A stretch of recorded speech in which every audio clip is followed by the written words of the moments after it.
the benefits you get are actually profound, and I'm happy. I would do it again, even with my complication. Alright guys, this is MARPY update number 10. Really excited to bring this one to you guys. So my first announcement I will say is I just had a call with Ron from Jaw Hacks today. It went amazing. He answered a lot of questions that I had, and we actually recorded the call. So we are going to be posting that together sometime next week. So really excited to bring that to you guys. We ran through a ton of stuff I've been experiencing, some MARPY versus FME, questions about which is better. Is FME cutting edge? I'm not going to spoil too much. Keep an eye out on both of our channels. We're going to be co-posting that. But I will run through my most recent MARPY updates. So had my call with Ron today, but yesterday I actually had a appointment with Dr. Evans. So I was checking in and we did a CBCT. So my first look at my expansion since we have started, basically through the x-ray. So I'm going to pull up a photo here. And I'm going to work with her office to get me some more pictures and hopefully the file of the x-ray. But I did snap this picture with my phone, and you can see I have a perfect parallel expansion straight down the middle. So exactly what we wanted. And that's a contentious point with the FME, is that probably gets better, or they say it gets better, even expansion.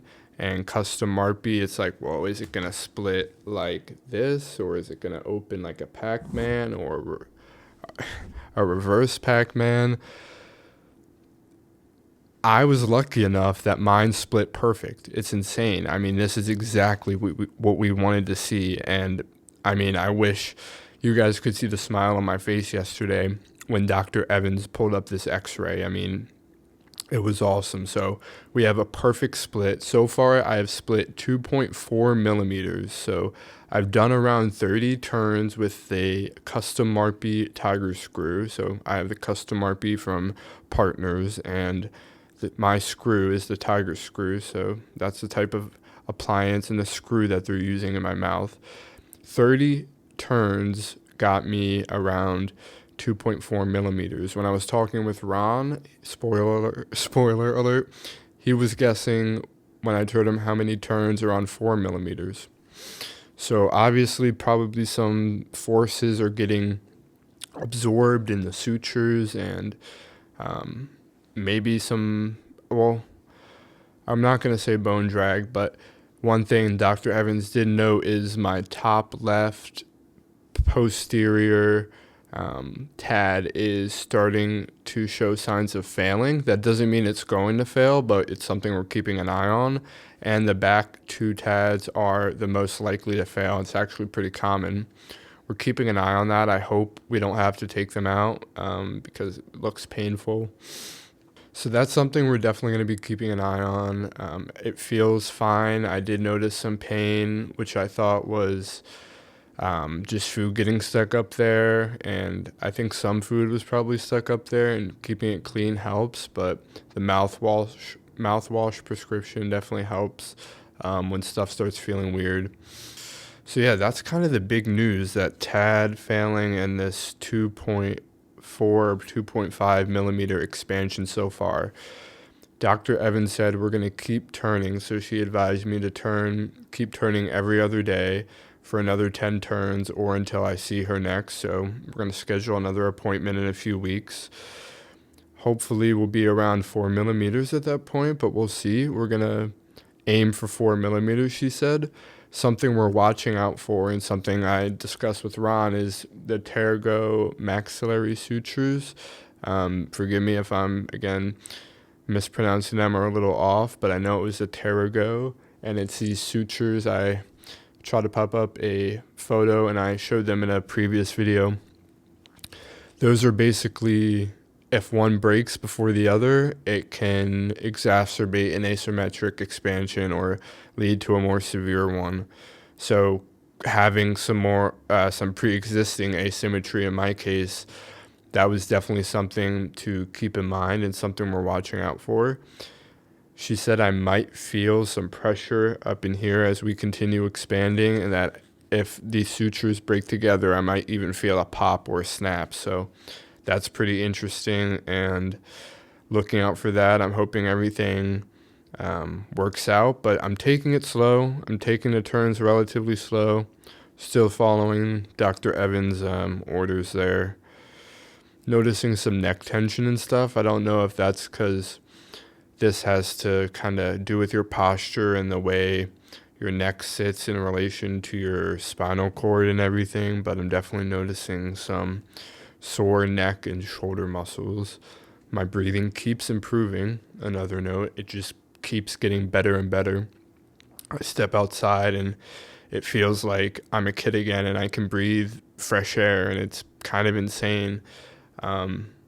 It's hard to describe and it's kind of cliche, I know.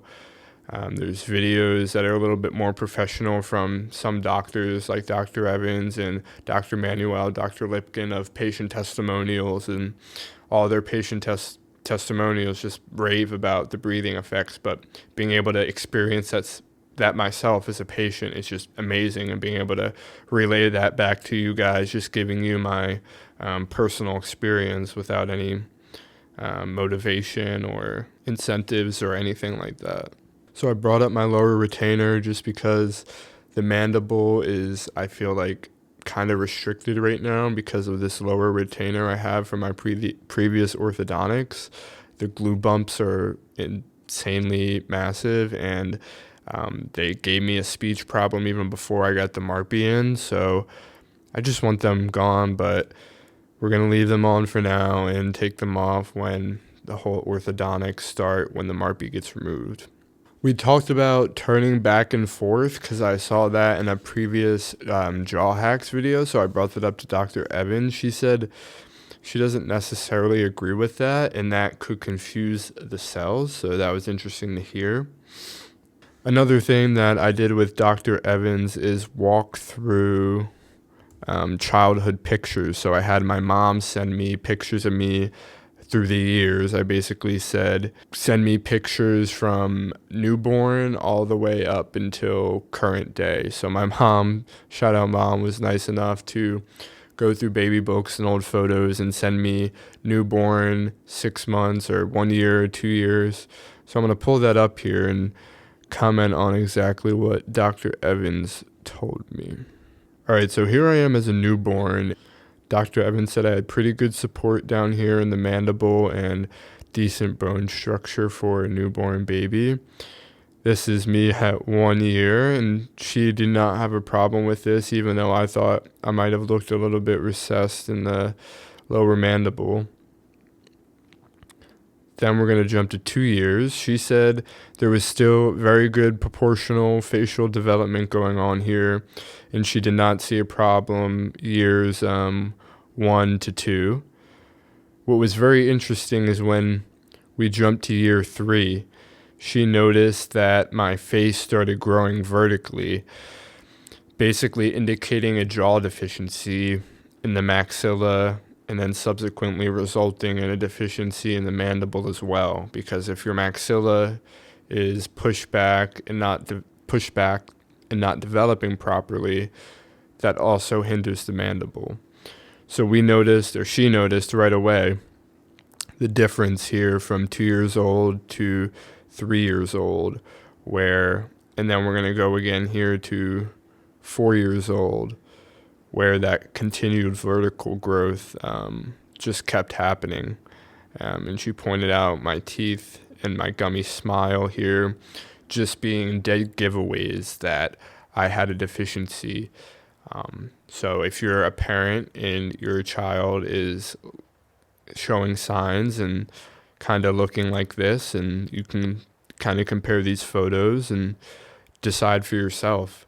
Talk to an orthodontist who's educated in expansion and childhood expansion specifically, because if I could have been saved, that would have been amazing. I mean, I would look completely different probably. I wouldn't have all of these issues that I've complained about, the headaches, the breathing problems, seasonal allergies. The list goes on. You guys can see in my MARPY, why I got MARPY video, I talk about all the symptoms and why I decided to get this procedure. But yeah, it was just fascinating for Dr. Evans to walk me through year by year and actually get to see where stuff started going wrong for me. And it's just really cool and educational, I feel like. And now I know for when I have kids in the future, and I can educate people on the internet. Anyone who watches this will understand jaw development. If you guys look like this and we're going through something like this and you're just realizing it, it's not too late. You can be expanded as an adult. Dr. Evans and other orthodontists expand all the way up into the 70s and 80s. There's not really a limit if you have an experienced provider. So do your research on the providers in your area, who's going to be the best, but I promise you, it is worth it. And if you realize that you need to be expanded, it's definitely something to consider doing and investing in, because you guys can go back and watch my earlier updates where I had a bit of a bleeding complication I ran into right after the MARPY install, but I would do it all again even if I had to go through that, because these benefits, the breathing, the improved getting migraines less frequently, stuff just keeps getting better. So I'm really looking forward to you guys seeing the talk I had with Ron from Jaw Hacks. Go over there, subscribe, turn on notifications, and we're going to be seeing that sometime next week. Comment if you guys have any questions about anything in this video or expansion in general. I try to answer every single question or comment. Smash the like button and the subscribe button. Turn on post notifications, because I'm keeping the videos and updates coming, and I will see you guys in the next one.